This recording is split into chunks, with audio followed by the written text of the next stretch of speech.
Beautiful. Beautiful.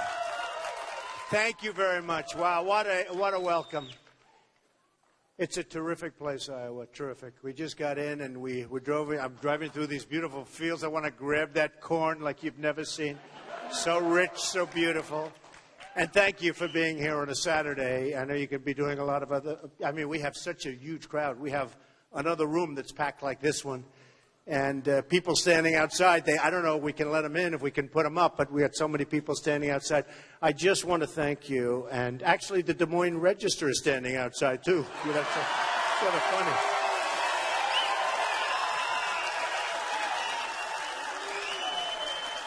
So it was sort of funny. So, it's a super liberal rag, not respected around here. But they come out with an editorial. Mr. Trump, I'm rated number one now in every poll. Because you know what? People are tired of what's going on. Not because of me. They're tired. And they said, so you're number one in every poll. And they're saying, you should drop your candidacy. I say, excuse me? Why? But it's such an honor to be here and to discuss some of the things that have taken place over the last week. This has been a big week. First of all, Hillary is now officially under investigation for the emails. Big. That's big. If you look at it, I don't think anything's going to happen to her because it's all Democrats that are doing the investigation. It's the way it is, right? And you look at the prosecutors, they're all Democrats. And they want jobs, and they want to continue onward. And, the Attorney General is a Democrat, right? Oh, that's different. I agree with that. But so you have all of these people, and it's just a game that goes on in Washington. It's terrible what's going on. And you look at General Petraeus as an example. So he was a general, did a very good job, although, I don't know, that whole thing is such a disaster with what's going on. But he did a good job, and he was a respected guy. And he did much less than Hillary, much less. In terms of information, in terms of importance, in terms of volume. He gave a little bit. You're talking about years and years and thousands of emails, and they destroyed his life. His life is over. They've destroyed him. He's like a ruined man. I saw him. He's like a ruined man. And with Hillary, she's supposed to be running, and she's favored to win. Not against me, she's not favored, I'll tell you that. But she's favored to win, so... Look, if the prosecutors are honorable, and they may be, if they're fair, if they're just, sadly, bad stuff has to happen because what she did is very criminal and very serious, and it's too bad. It's too bad. And I don't know how a person with that cloud over their head actually can be running for the office of president. You wouldn't think so. So we'll see what happens. It'll be very interesting. And you don't hear that talk from other politicians. It's almost like they have, even these Republican guys that I'm running against. It's like, you're not going to hear that. They protect each other because they say that could be them, that could be this. I got to take it easy. I don't want to. Me, I don't care. I say the truth.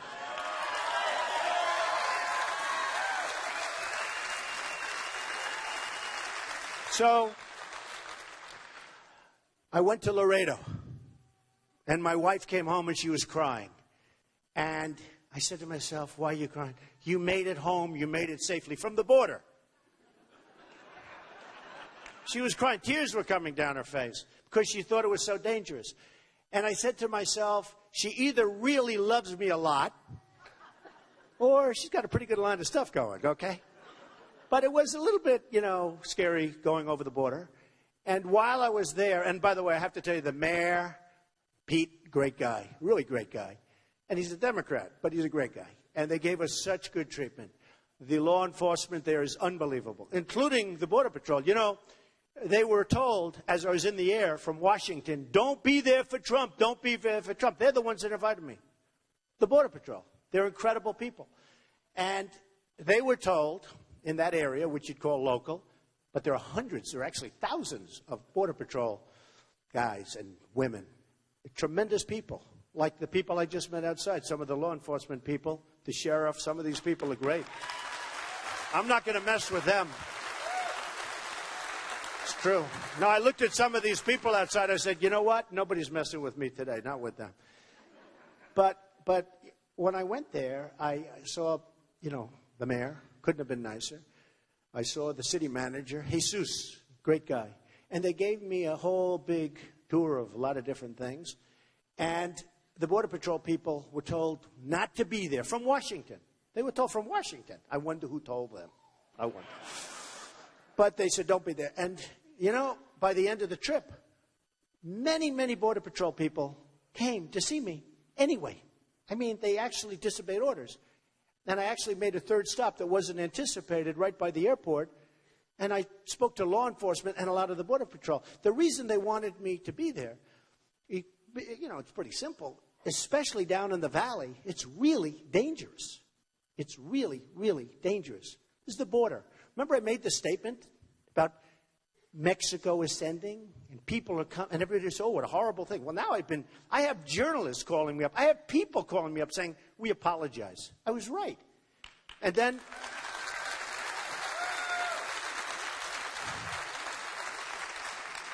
of course, you had Kate, beautiful Kate, incredible family, the mother, the father, the brother, Brad. They're incredible people. I spoke to them. And you have these people, and they are living in hell. They lost this incredible person, shot, as you know the story very well, shot by an illegal immigrant that came over. I don't know if he was forced over or he came over 5 times. And then the 5th time was disastrous for a family and for a country, frankly. And Jameel, the football player, young boy, incredible father, Jameel Shaw, who I got to know, unbelievable kid. And he was coming home. He was walking home from the deli, a few minutes away from the house. And his father tells the story. I mean, everybody, even the reporters. I knew some hard veteran reporters, and there's tears coming down their eyes. We had a conference in California a couple of weeks ago with 6 families who lost their children to illegal immigrants. It's a big problem, such a big problem. And nobody wants to talk about it. Such a big problem. In the case of Jameel, applying to Stanford, excellent player, good student, incredible parents and father, who I got to know the father really well. And he was 5 minutes away, and this guy just walks up to him and shoots him. And after he's down, he takes a gun and shoots him again. And he didn't do anything. In fact, he called his father. He calls his father affectionately, like my kids. He said, old man, he used to call him old man. Old man, I'll be home in about 4 minutes. And right after that, a minute later, the father heard a shot. And he said, oh, no, that can't be. And his son was laying there, shot by an animal that shouldn't have been in this country. And people coming across the border are coming from many places, not just Mexico. I mean, they're coming from many places. And, they tried to just put a Mexico thing. I love the Mexican people. I have thousands of people over the years, thousands of people from Mexico, from all over, Hispanics that work for me. They're incredible people. They work hard. They're great people. And Mexico is a country I respect. And I've said this. The problem is that their leaders are too smart, too cunning. They're just better. They negotiate better. They're tougher. They're much smarter than our leaders. Our leaders are dummies. They don't know what's happening. It's true. No, they're incompetent. They're incompetent.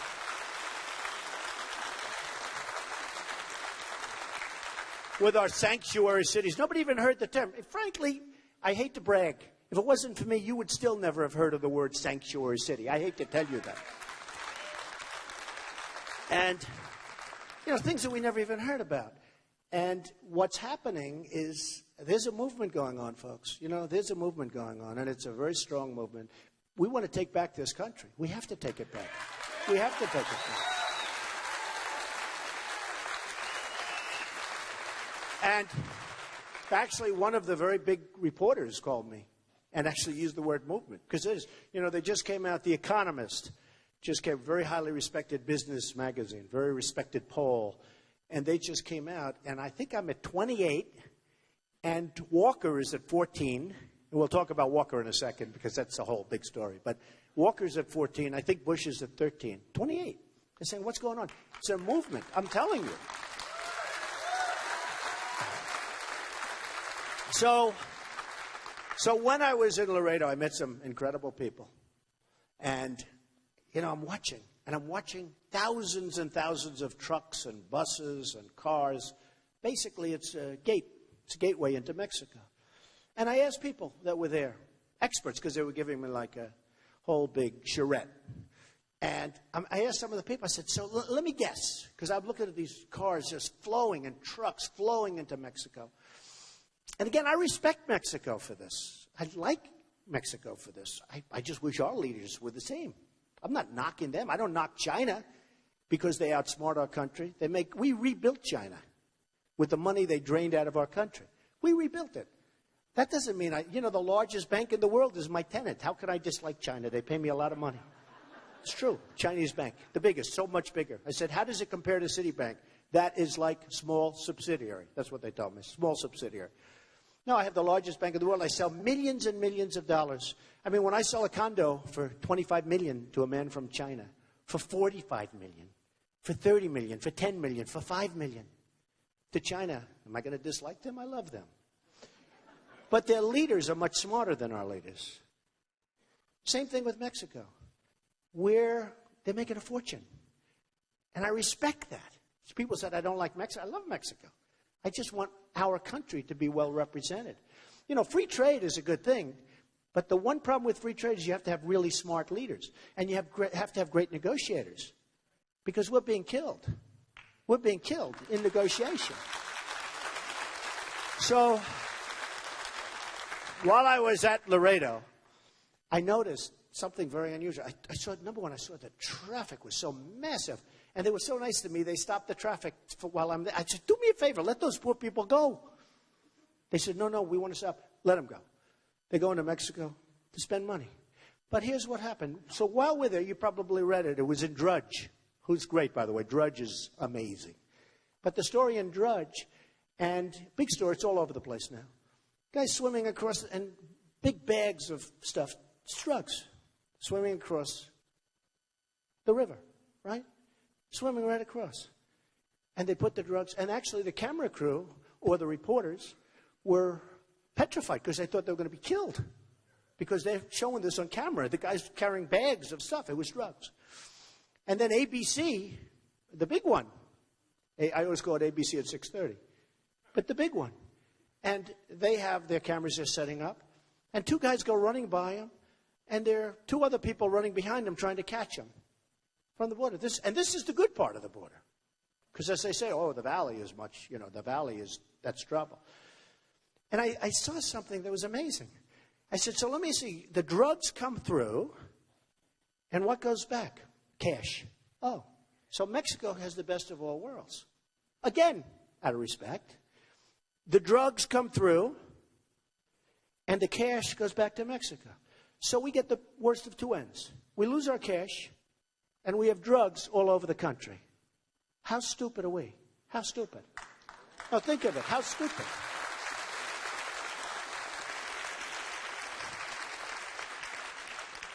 So that wouldn't happen with me. Believe me, that won't happen with me. And we have, sometimes you say, and it was a great experience for me. I mean, I told the pilots, I said, fly a little bit away from the border, please. Just, fly a little bit inland. But it's a whole scary thing. When you're afraid to walk into your own country, you're pretty bad. Hard to believe. You don't have that problem in Iowa, in all fairness. But it's pretty rough out there. But think of it. So the drugs come in. We get the drugs, bad stuff. The cash goes out, bad. So we get it by. So it's got to be straightened out. We need a border. It's got to be strong. Combination of walls, combinations of fence, combinations of great border patrol. These people are great. The reason they wanted to meet me is because they wanted to explain how bad it was. That's all. They didn't like the way I look. They liked what I said.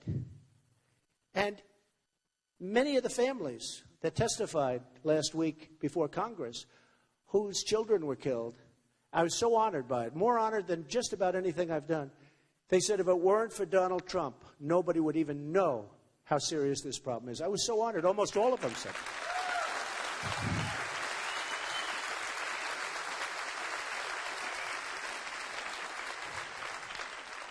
So we need borders. We have to stop illegal immigration. And by the way, immigration's a great thing. Legal immigration. It's a great thing. And maybe we should speed up the process. We should definitely speed up the process. And we should take people in that are great people. Sort of a merit system. You know, when I went to school, I had like a merit. We did good, and, you know, we felt good. We got an A, we got a B, we got a C, whatever we got. But we don't have anything. We just have people flowing in and staying. And in some cases, they're not people that Mexico wants. Because they say, why should we take these people that are rough? Why should we take the certain people that are rough and put them in our prisons when the extremely dumb politicians in the United States will put them in their prisons? Or worse, will not put them in prison at all. We'll let them just roam around shooting people and killing people. Okay?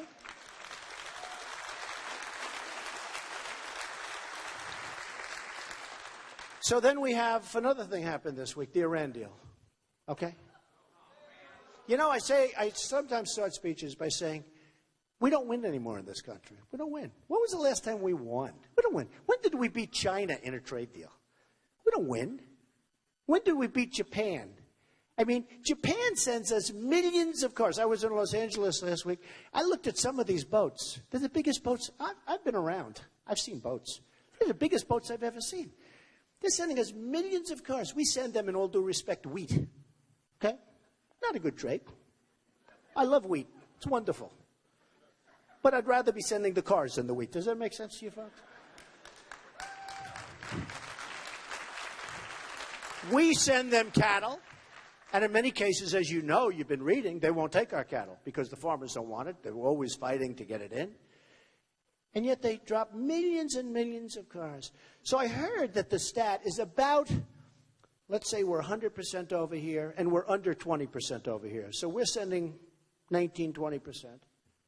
And not as profitable stuff, because it's very perishable. So we're very expensive to transport. Whereas a car, you put it on the boat, and it goes, right? So we're sending them very perishable stuff here. That's 20%. They're sending us automobiles that we have up to our gills. So that's over here, right? And I said to myself, so easy. All you have to do is say, hey, look, you won't take our cattle, you won't take our wheat, you won't take anything. You don't want it because you say the farmers don't want it. That's okay, I understand that. But maybe we'll cut your cars down to the same 20% so we have a balance, okay? That's all you have to do. No, it's all you have to do.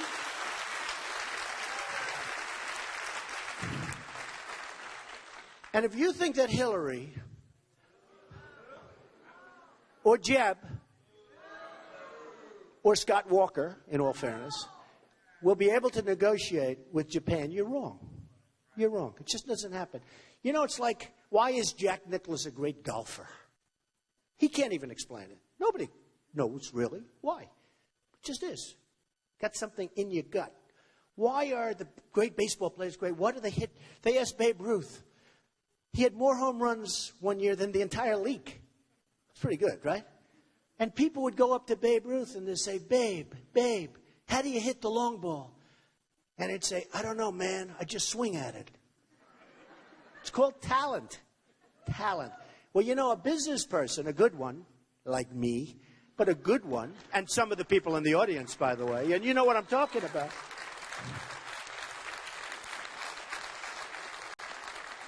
I mean, a good one, you make deals. I mean, I buy things like Doral. I bought Doral. Hundreds of acres in the middle of Miami. It goes up. I don't know. It goes up. I mean, I make good deals. I could get other guys. There are other guys. Great deals. Great deal makers.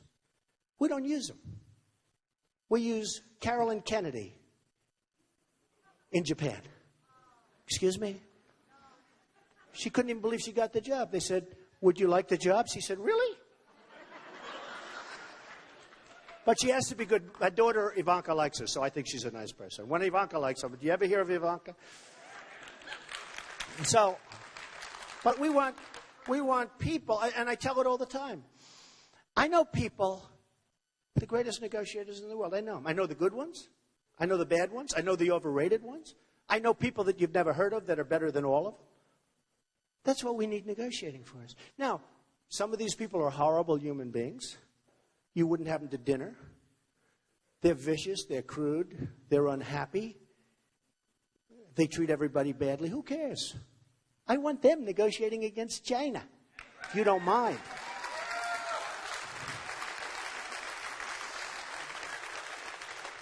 I mean, there's so many. You take a Carl Icahn. He's a friend of mine. He'd be great. I'll say, Carl, take China. We're going to do very well. Okay, that's the end.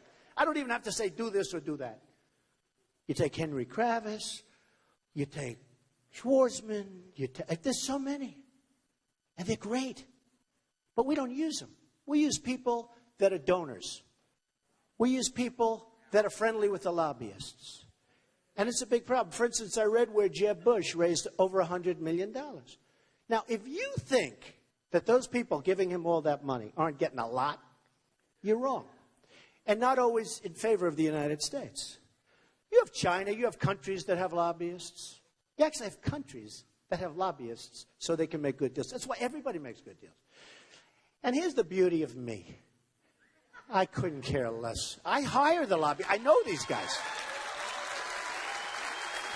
No, I mean, I know them. I know the lobbyists. I have them when I need something. Sometimes if I don't know it myself, I give to everyone. When I was a businessman, I get a lot of criticism. Oh, but you gave to the Democrats. Who cares? I was a businessman. I give to everybody. A U.S. Senator calls me. Congratulations. I'd like to be totally idealistic, and I largely am. But the system we have is broken. Because a guy like Bush, a guy like Walker, all of these people are controlled by the people that give them their money. It's true. When I give money, I don't know if I need anything, but 2 years later I'll call a guy. Yes, Mr. Trump, what can I do? Well, I'm having a problem with this or that, but we'll take care of it. I built a great business. I built it very legally, legitimately, but our system is broken. We can't have that. And I give the example of Ford. Have anybody heard me talking about the Ford plant? Huh? Should I do it again? Do you mind? I just give, because it's such a great example. So Mexico's done a fantastic job from an economic development standpoint. Not only with the trucks going back, I'm talking big. It's becoming the car capital of the world. They're doing an amazing job because their people are very smart. Their leaders are very smart. And Ford announced that they're going to move a lot of their workers out of this country, but in particular, they're going to build one plant, $2.5 billion. You ever see? Hey, in Iowa, $2.5 billion, that would build a plant bigger than any field you have. Is that right? $2.5 billion. I said, wait a minute, you mean $2.5 million, right? They said, no, $2.5 billion. Okay, it is, $2.5 billion. So they're going to build this plant to make cars. And these cars are going to be sold all over, but they're going to come into the United States. No tax, no nothing. What means you're going to close up in Michigan, you're going to close up at other places, you're going to build this massive plant. And I said, so what would I do if I'm President Trump? It would be very easy. I wouldn't even call any of the people I told you about. I don't have to call Carl Icahn. I don't have to call anybody. I can do this so easy. It's too easy. I do it with a phone call. I'd call the head of Ford. And I'd say, congratulations on the new plant you're building in Mexico. I think it's a wonderful thing. Congratulations. I say, thank you very much, Mr. President. Let me give you the bad news. Every single car and truck and part that comes into the United States, we're going to tax you 35%. Okay?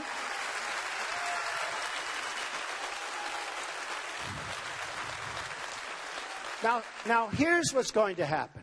He's going to say, Mr. President, you can't do that, Mr. President. I don't care about him. I care about the country.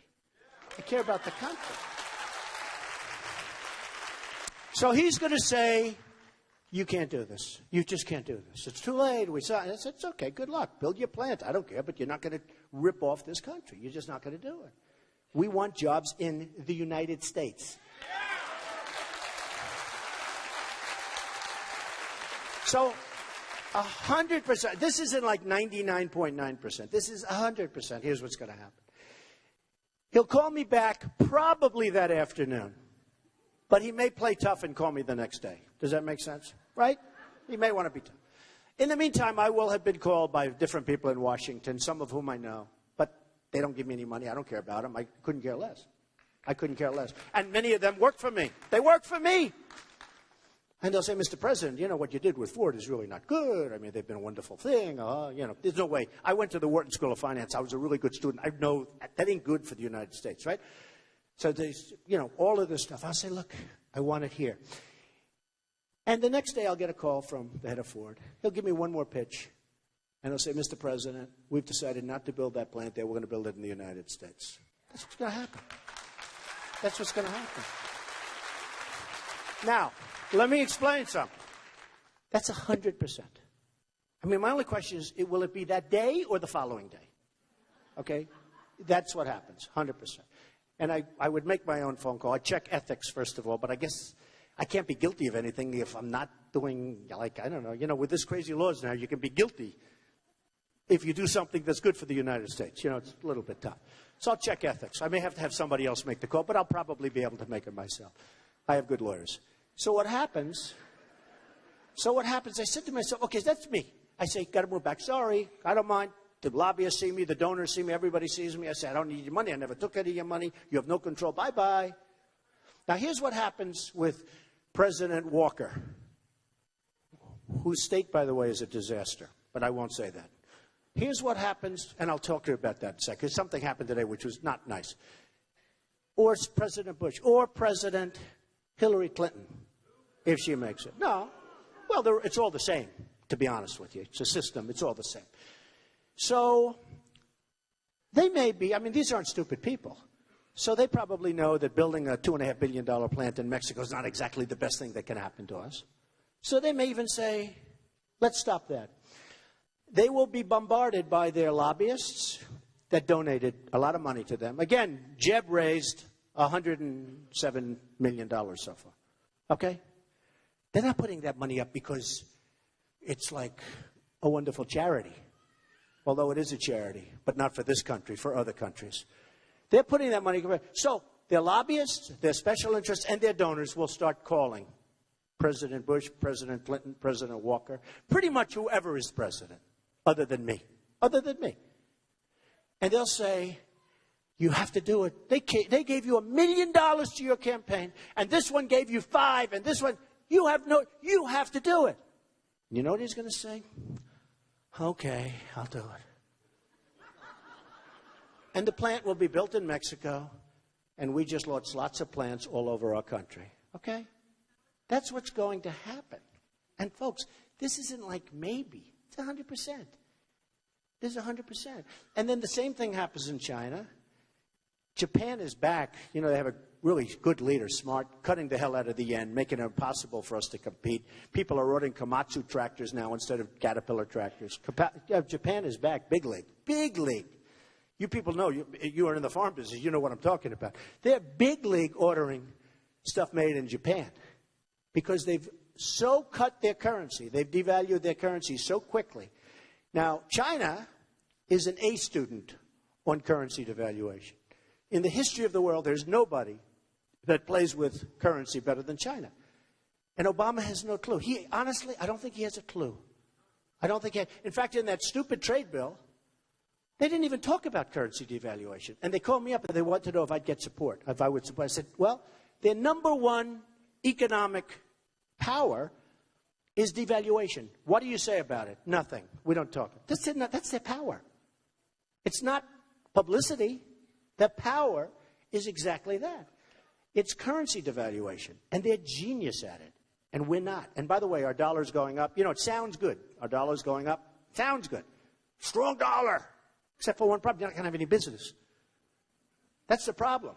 Somebody like Obama hears, oh, it's a strong dollar. Oh, that's great. Except we lose all our business. It's great for me. I can buy property all over Europe. I can buy it so cheap. I bought Doonbeg in Ireland. I'm in Scotland. I'm all over the place. I bought the Great Turnberry. They're having the Women's British Open at my place. Turnberry, one of the great resorts of the world, one of the great golf courses of the world. I bought it. And you know what? Here's the problem. Next week, we have the Women's British Open, one of the greatest majors in the world. I don't even know if I'm going to be there. Do you think I'm going to be allowed to take 2 days off and just go for 2 days and see, should I or not? Or should I stay? No. I know.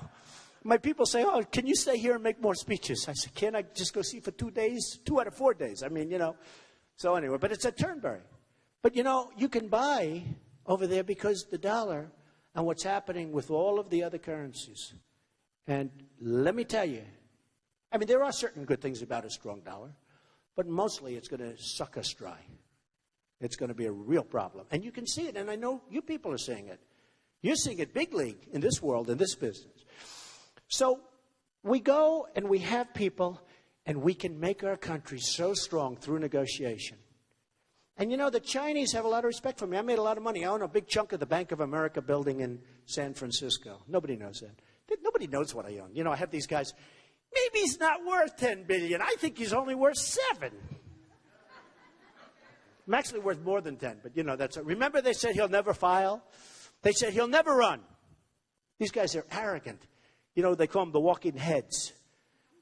You know, the political pundits. They're arrogant people. They're terrible.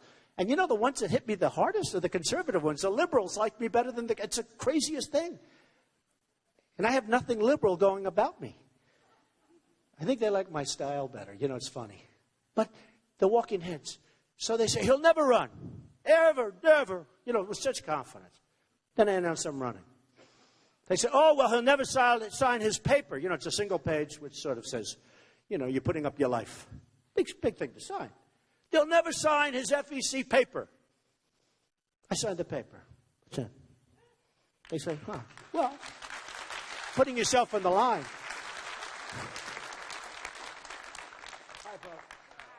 I feel guilty with these folks. How's my hair look back there? You know, it is my hair. I take more abuse. I had a story recently. It was so good. They say he's a financial genius, but he said he wears the worst hairpiece I've ever seen. I'm saying I can't even give the story to anybody, and it's not true. Anyway, so they said he'll never, ever in a million years sign his paper, sign the paper. Then they say, oh, he'll never put in his financials. So I have these accounts. I paid a lot of money.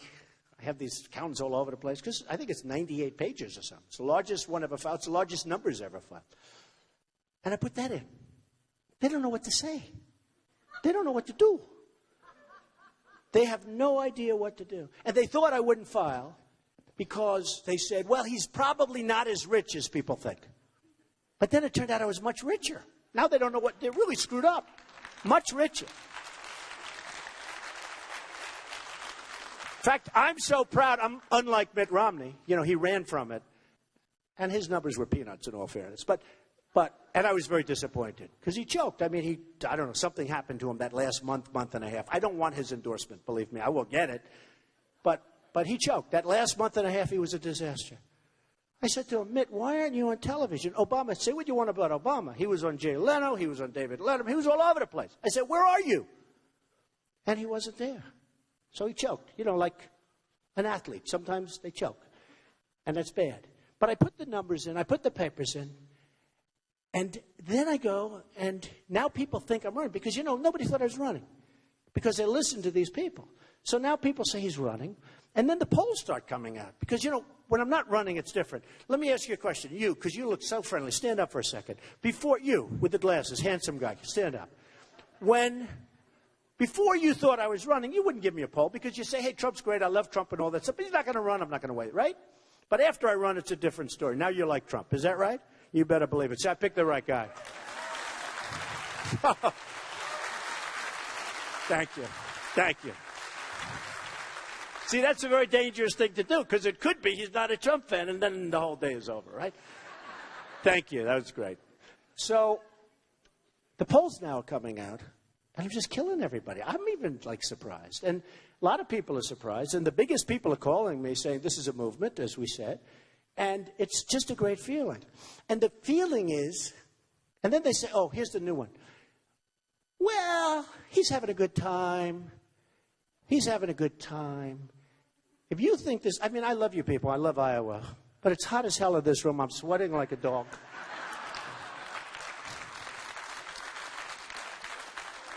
And I could be doing something else right now. I mean, honestly. He's having a good time. He'll eventually leave the race. Why? I've already had Macy's, which is a terrible company with chicken. I mean, just a chicken company. The guy was a good friend of mine, and he let me down. And you know why he let me down? Because I want to stop illegal immigration. So they got angry. And it was peanuts anyway. It wasn't a big deal. But I just hate to see. And by the way, so many people are boycotting Macy's. I love it. I love it. I love it. Because that's what's wrong with our country. People are afraid to do the right thing. They're afraid. Then I heard I was losing NASCAR. Headlines all over the world. And a friend called me from Paris, France. Oh, Don, it's too bad about NASCAR. You know, they have these headlines. Trump and NASCAR to sever their illegal immigration. Sever relationships. He said, how big a deal was it? I said, they rented my ballroom for an evening. That was the deal. And I'm going to rent it to somebody else, hopefully for more, and keep their deposit. That was the deal. It's true.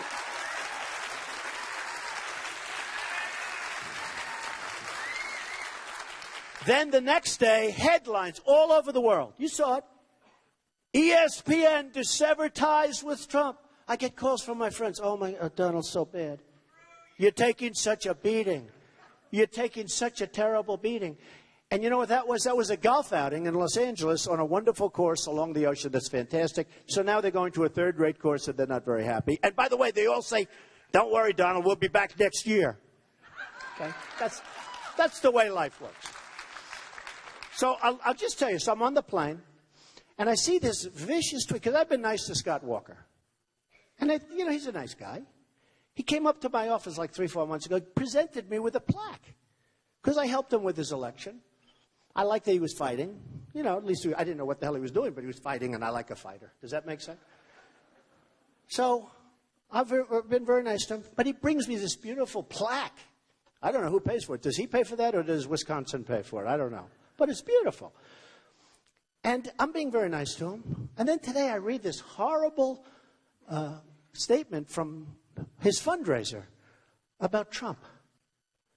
I said, oh, finally I can attack. Finally. I would have never done this. I didn't know. Because I hear the only one beating me in Iowa is Scott Walker, and not by that much. And he grew up next door. I mean, he's like right next door. A little advantage, right? Except Wisconsin's doing terribly. It's first of all, it's in turmoil. The roads are a disaster because they don't have any money to rebuild them. They're borrowing money like crazy. They projected a $1 billion surplus. And instead of a $1 billion, I wrote this stuff all down. Although I don't need it because I have a really good memory. But they projected a $1 billion surplus. And it turns out to be a deficit of $2.2 billion. And money all over the place. The schools are a disaster, and they're fighting like crazy because there's no money for the schools. The hospitals and education is a disaster. And he was totally in favor of Common Core. Did you know that? He was totally in favor of, which I hate. You got to educate your children from Iowa, not some bureaucrat in Washington making $100,000.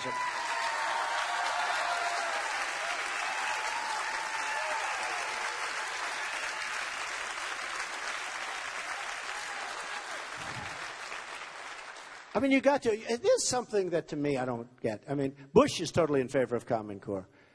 Now, with Bush, I'll give him one thing. He stuck with it. In a way, I'd rather have him stick with it. Because he stuck with it. He's still in favor. Scott Walker changed when he saw he was getting creamed. So he changed. So now he's not in favor. But he was strongly in favor of Common Core. And their interest, they borrowed so much money that a big portion of their budget now is paying for it. So what he's doing is kicking it down the road. And he's the only guy that's ahead of me. And I can't believe I'm in second place. I'm in second place to Iowa. But he is next door. But, folks, will you please put me in first place so I feel better?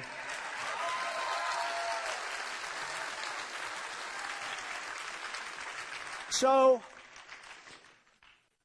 we had the illegal immigration. And last week it became heavy, heavy, heavy with our incompetent leaders in Washington. I hate to use the word leader because they're not leaders. Our competent politicians in Washington. And it really turned into a battle for the veterans, because nobody fights harder for the veterans than me. I built, with a small group, the Vietnam Memorial in Manhattan. Believe me. And I got a lot of credit for it. And I put up the money. So, years ago, and I tell this story, you know, I put up a lot of money and worked hard with a very good small group of people. And we built the Vietnam Memorial because they were never treated properly, especially from Vietnam. They were never treated properly. And I'm not so innocent or anything, but I felt this is something I can do. This is my wheelhouse. This is what I do. I'm good at that. I'm good at money, and I'm good at building things, right? Does that make sense? I might not be a great soldier. I don't know. Maybe I would. Maybe I wouldn't. But I'll tell you, I am good at this. And we built this gorgeous, and I've done many things like that. Woolman skating rink in Central Park, so many different things. But never has any group of people thanked me so often. And this was years ago. This was a pretty long time ago. But every time I see a vet, and especially a Vietnam vet, they say, Mr. Trump, thank you for the memorial. Nobody else. Everything else I do, people have forgotten it's gone. It's gone. Short memories. But the Vietnam Memorial is like something I'm very proud of. And it's beautiful, right on the East River. I mean, it is really beautiful. Looking at one of my buildings, actually, but I didn't build it for that reason, because I didn't even own the building at that time, so that's good. But I'm very proud of that. But people, they love it. They thank me. And everyone else forgets. So I've been fighting hard for the vets, because the vets are being treated like third-class citizens in this country, and they're our best. They're our best. And when I came here today, they said, we have literally 7 or 8 in one day, hundreds, I don't even know what the number is, hundreds, many hundreds of letters from Vietnam vets thanking me. Can you bring them up? Just bring them up if you have them. Do you have them someplace? Where are they? Oh, here they are. Wow. Oh, wow. Look at this. This is from veterans. Each page, different letter. This is one day. We have so many.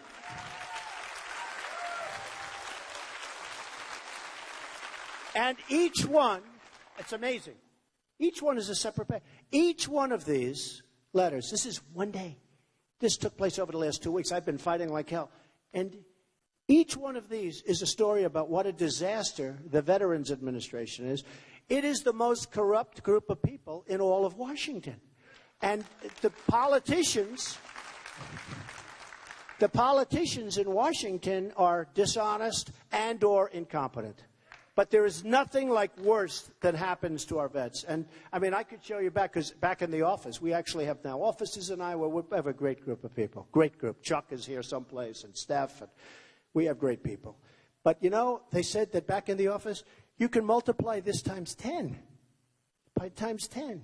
This is less than a day. So, and these are letters of horrible stories and horrible complaints. The waiting list, as of last Wednesday, was longer than a waiting list has ever been in the history of the VA. The waiting list to see a doctor. Okay? I mean, who can do better than Trump? I fix things. I get things to work. I manage.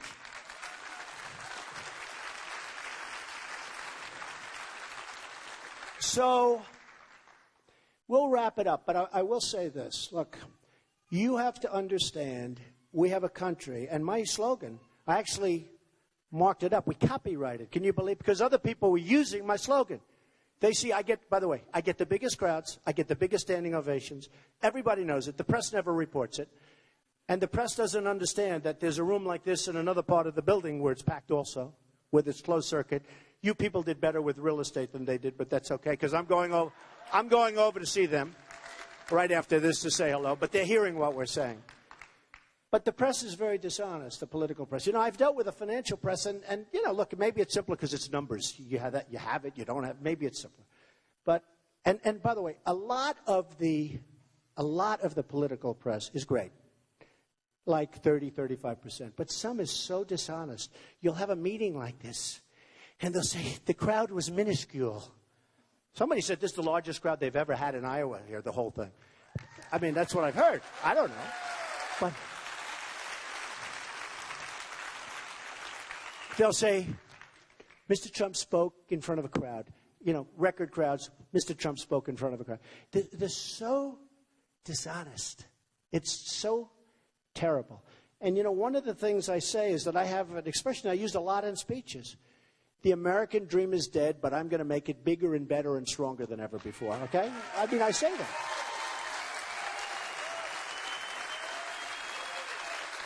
I say that.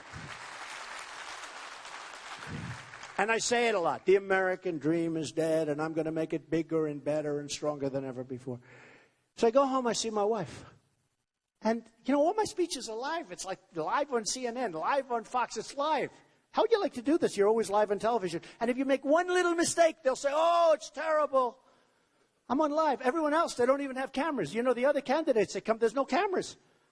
With me, I'm on live. My wife called up, darling, you're live all over the world. I say, oh, that's great. That makes me feel great. But you know what? I could do without it. So I say that. The American dream is dead. Going to make it bigger, better. Okay. So she said, darling, that was terrible what you said today. What? You said the American dream is dead. I said, no, but I'm going to make it. No, you didn't say that. You should have said that. So I say, turn it on. The TiVo stuff, right? I say, turn it on. Let me see. And it has me, the American dream is dead. Click, end, next subject. And I go, whoa. That's bad, right? No, I go like, man, that's terrible. She was upset with me. She said, why didn't you say it properly? I said, I did. So they have the American, because you know how bad a statement that is? So the people in the room loved it. But the people on television didn't get to hear it. But make America great again. So I actually copyrighted it because I'm using that a lot. And I think it's a great statement. I think it's a great statement.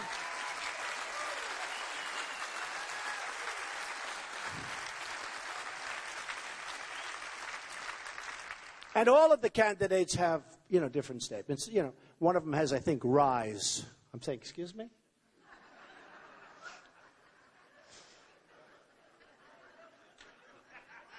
Whose is that? Whose is rise? They have rise. Whose is that? Who came up with rise? That's not a good one. Probably paid $1 million to some guy, to come up with that one. No, but so I copyrighted. So I actually won the copyright. I got a copy. I didn't even know I could do that. Good lawyers. I'm very good with contracts. Don't you want that? Don't you want that? A woman got up, because I actually think I'm a nice guy. I love people. I have lots of fun in life. I've been great at what I do. I've had big success. Hey, went to the best school. I was a good student. I got out. I built a fortune. I had a book, The Art of the Deal, which everybody read probably, right? Oh, it's right there. Look at them. But it was I guess the number one selling business book of all time. I do the show called The Apprentice. It becomes a big hit. Let's see how well it does without Trump. I told NBC I'm not doing it. They were angry at me. They came to my office, the head people from NBC and Comcast, just before I announced. They came to my office to see if I would not announce. Would I do The Apprentice? And it's big. It's a lot of money. Hey, did you see? I put down $213 million. That's what I made from The Apprentice. And you had some clowns on top. There's no way. And then I said, I'll tell you what, I'll bet a year's salary, your salary, not my salary, because if they made a mistake, I would. If you're right, I'll pay you a year's salary. If you're wrong, we'll split it. You'll do it the other way, right? So then they found out I was right. I'm right. So 230. So when I do, when I say I'm not doing it, Mark Burnett called me. Good guy. He did The Apprentice, Survivor, He said, Donald, you're turning down an extension. Nobody turned. Let me tell you, what I'm giving up, not only there, but what I'm giving up in deals that I'm not doing, it's, somebody said, oh, how much will the campaign cost? That's peanuts compared to what I'm giving up. That's peanuts. The campaign is my smallest cost. I'm doing it to make America great again. That's all.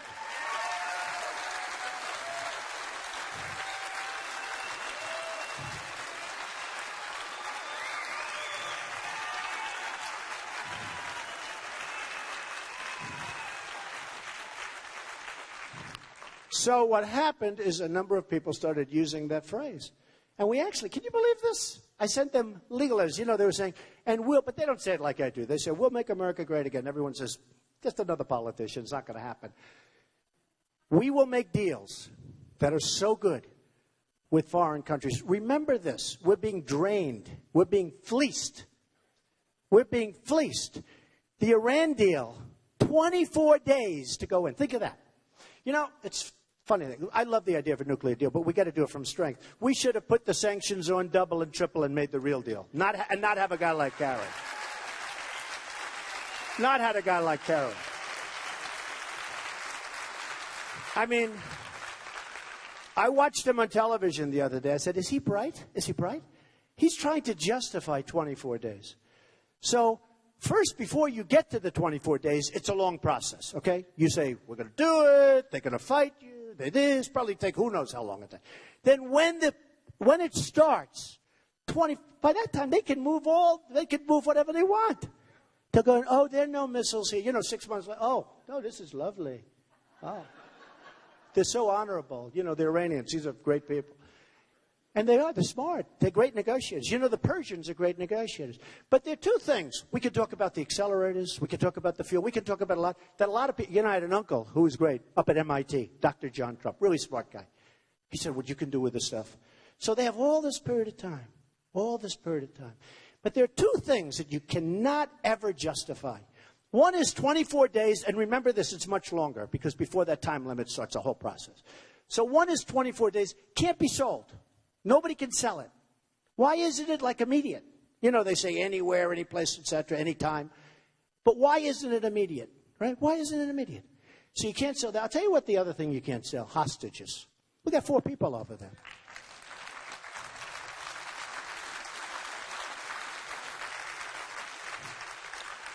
And I guess you could say the third thing is $150 billion that we give them. So they are going to be, I mean, if they were a stock, I would buy so much of Iran right now. I would. You saw how good I did with picking stocks? You see that? All those stocks went up, I think, 48 out of 50. I was very good, even though it's not even my business.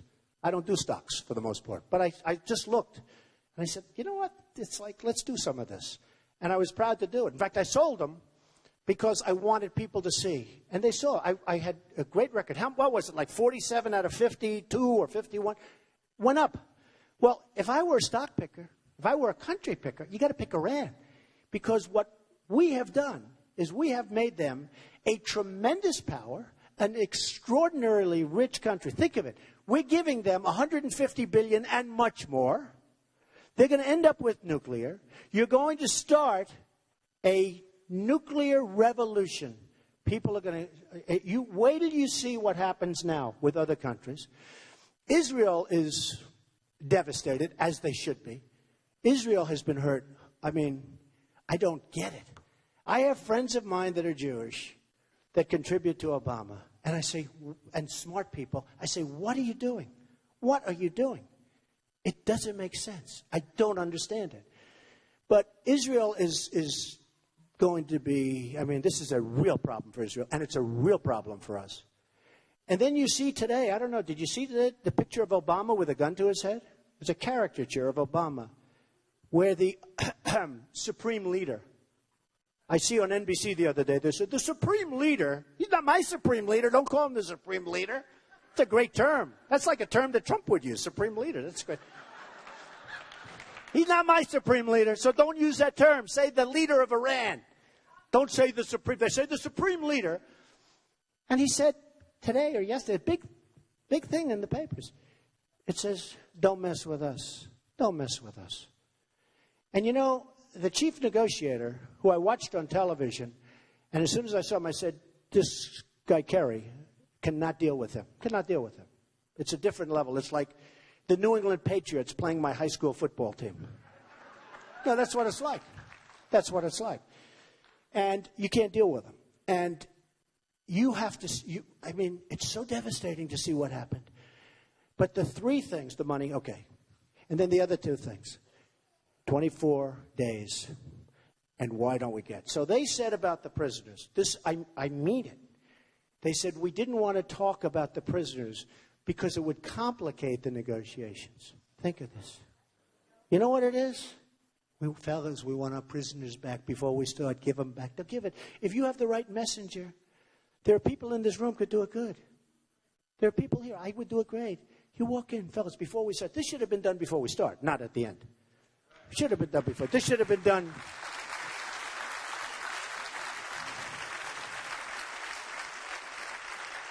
I mean, I call it the world's longest negotiation, okay? Just went on forever. And we just kept giving up.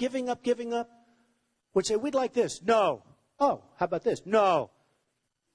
We have nothing. But if you went in right at the beginning and said, here's the story. First of all, you should have increased the sanctions and done it. Would have been very easy, actually. That would have been almost as easy as Ford. Maybe easier. But you say right at the beginning, fellas, no women in the room, sadly. They haven't figured that one out, that the women are smarter than the men, but that's okay. They'll figure it out. In about 150 years, they'll figure it out. You say, fellas, you don't want them, you don't need them. We need them up here. It'll be good for the deal. Let the prisoners out right now, please. Let them out. Come on. They'll do it. We don't even ask. And then I see Kerry and Obama on television the other day saying it was too complicated. Too complicated. And yet, according to certain papers, a couple of years ago, we gave them a nuclear scientist. Does anyone even know that? We gave them a nuclear scientist, right? It's hard to believe how incompetent our country is run. So